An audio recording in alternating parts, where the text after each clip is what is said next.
สันวันไปเล่นต่างๆเฮามอบความสุขทุกอย่างไปใส่มาใส่เพื่อนพ่อแม่หำหัวนำคิดว่าลืมหักลืมน้องได้น้องหนีจากอ้ายก็ย้อนอ้ายใจดำตอนนี้น้องอยู่นำเอาแต่หายไล่ให้น้อง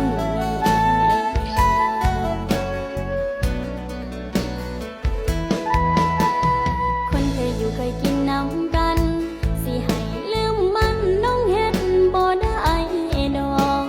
คนเคยหักเคยห่วงเคยเว้าหยอกเคยห้องให้เคยปลอบใจยามเฮาท้อ